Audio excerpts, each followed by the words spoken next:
Ancestry healing. Now in August, we are in August. In Japan, we have our annual Buddhism festival. This is not about just festival. It is more about ritual and festive celebrations. So what happens is, this is the time we welcome deceased ancestors' soul to be with us, and they stay with us for a few days, and then they return. So we have welcome ceremony and we have faraway ceremony.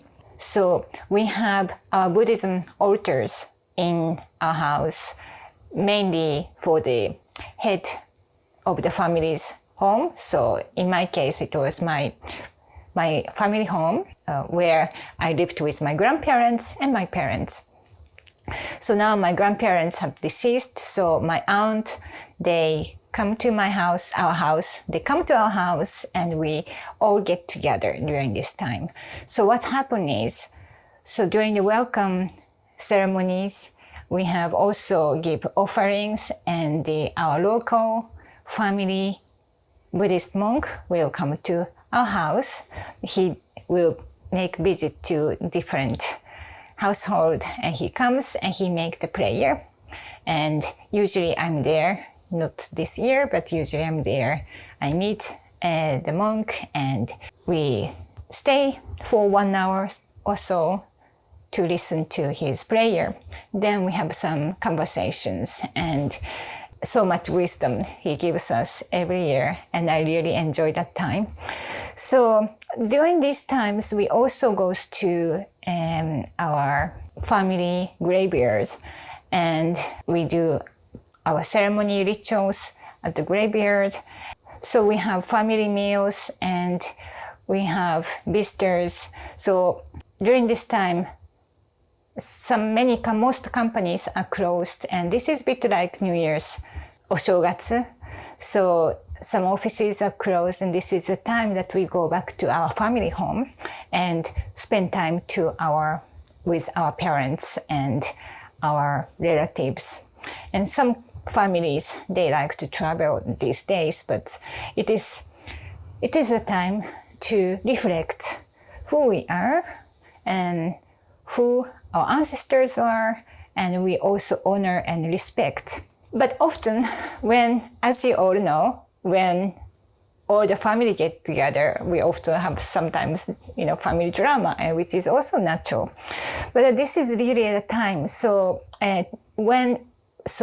we have these customs and rituals and traditional rituals that we participate about offerings and preparations, etc. But also this is the time that we need to spend. Well, I take this opportunity to spend myself with my inner self, of course, together with my parents, but especially this year, for example, I'm here and I still spiritually connect to my parents, my family, and also we talk together.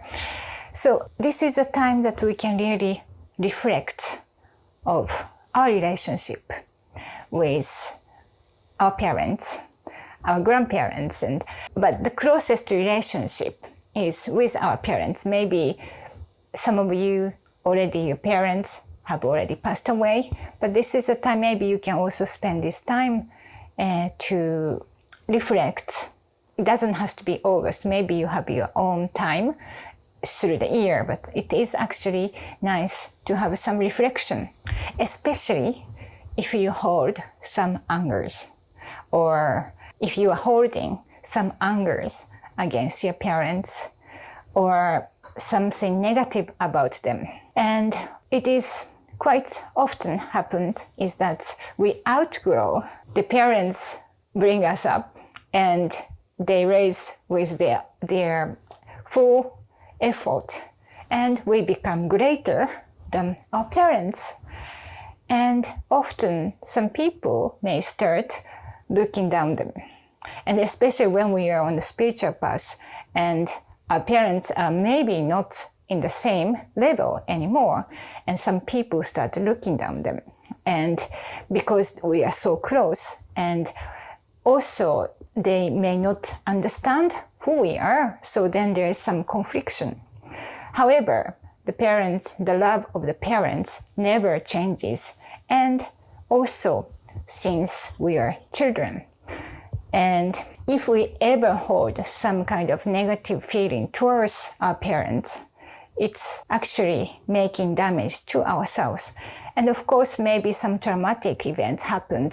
And it is, of course, normal to have this emotion because when we were children, we didn't know how to see things and it was just in the feeling. So in that time, you may have hurt and we may got hurt or impacted us emotionally. But maybe if we see the same situation now, our perception might be different and we may be able to see the same event in a different way. But as a child, young child, it was impossible to see the things as we see it now. And only that emotion would have stayed with us. So what it means, in our subconsciousness, we might have this feeling of, oh, my parents did that and I was left alone. They never loved me enough. And so this feeling we store for many, many, many, many years. And unless we get in touch and we put the lights on these feelings. So maybe you call it inner child work, etc. in psychological terms. And so instead, when you notice, it is good to put the light, and then at the same time, you can also recall other events that the other events that you felt really being loved and joyful, and you can expand that feeling. So then we can also rewrite our story now of it doesn't matter how long it was, but if we have this feeling within us, it means that we are also not respecting part of ourselves, and we are maybe looking down some part of our own self. So when we say ancestral healing, it also reflects on healing of our own soul, our own spirit, as in energy field. So some of these traumatic events or emotional trauma could have been maybe our parents may have had as well, our grandparents also may have had. So but when we dissolve in our time, and that is also the healing in the energetic field towards our parents and also to our ancestors. So the work we do now, this time, is also in the energetic field. It actually expands and reflects to our ancestors as well. So when we notice that, we have the power to control, we have the power, and we don't actually unconsciously give the same feeling, same emotion we don't transmit to our children as well. So ancestral healing, it means ancestor means we feel it is past and our children and grandchildren look like the future, but it is all connected. So the work we do in ourselves to heal or to change, if we say heal, it might be heavy, but to change our perspective, to see our emotions and to see the events and to appreciate. So then when we change the perspective, our own thoughts, then the healing starts. So process of healing, the easiest way is from appreciation. So even during this Buddhism week, we do many different offerings with our food, and we put our hands, and then we say gratitude. ありがとうございます. And kansha is another word for appreciation. So we express gratitude and also the prayer of appreciation. Prayer is not about making a wish. It is about expressing the gratitude. And we say we appreciate because without our parents, without our grandparents, great-grandparents, we are not here on this earth. So appreciate being here, and just this is a very basic fundamental appreciation, but it's just start from there, and appreciation expand for more and more different events that we experience together, or the action. And I also have a sweet memory with my grandparents, and also what I heard from my great-grandparents. And so I connect to them and appreciate the teaching they gave, and also their love that I have received. And if you're going through a difficult time, it might be difficult to say about healing, but the appreciation is really small things, small steps. We can make small steps with appreciation and connecting to our parents. And even if you hate your parents, there are something that you could appreciate. Maybe, well, they brought you food, and even from there, just give appreciation, cooking and letting us to go to school, and just these small things looks normal, but as a parent, it's a natural things to do, but still we can appreciate. And that's all comes from small appreciation, and it gets bigger. And if you don't want to say, it doesn't matter. You can say it in yourself or write down like a journal.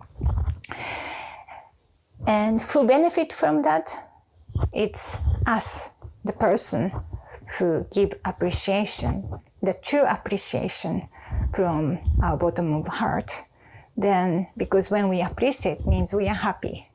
And when we create this happiness, joyful feeling, and we radiate with lots of light, and even some suffering can ease. It is okay to have negativity, but also you can also increase some light in your life. Back to Obon. So Obon, it's depends on the region, because when it starts, so often in Kansai area, Kanto area, like Tokyo area, Osaka area, and also Kyushu, we have different days we take as Obon. So it's different in region, but it's all about August. And it's not only Buddhism, but also, for example, in Shinto shrine as well, they host community dance festival. It's not like traditional dance, so Japanese traditional folk dance festival, so that people can get together in a community, and some stands for food, etc. So this is that time. Also healing from our movement with body. And there is famous dance, folk dance, it's called Awa Odori from Shikoku region. And maybe you can also see it on the YouTube. So not only with the family, but also entire community also enjoy the gathering. So this is a time we can reconnect with not only our deceased ancestors' soul, but also with our childhood friends, and also our cousins. And I used to go to these folk dance. And when we make movement with our body, our energy also moves. And this is really wonderful way to create uplifting life force energy collectively. So if you are in Japan now, just check out if there are these Bon Odori festival around where you live, and just have a look. And also, if you are interested, I think some videos are available on YouTube. So what can we do where you are? Probably you are in the US or somewhere in Europe, or maybe India. So in August, most of the time, well, I think you are on holiday, maybe children are also on holiday. It's a time to maybe get together and have a family meal or lunch, etc. And also the time to get together. But for ourselves, it is also important to take time for yourself. So you can take time to put the candle, make time to have some stillness moment. Put candle and you can do meditations or just even some stillness moment. And then write some journal, write some stories and what you have in your mind. And if you want to do this healing work, appreciation work, you can also actually start writing about what you appreciate about your parents. And you can just say, you can make thank you journal or thank you letter. We can make a thank you letter to your parents. And if you want to do it for grandparents, that's also wonderful. So this is my adaptation that you could use wherever you are in the world, and also any religion you are following. This is just about our spiritual and our own healing process. So if you are interested in learning more and working with me, I offer one-on-one coaching, and the information is in the description. So thank you for watching and see you next time.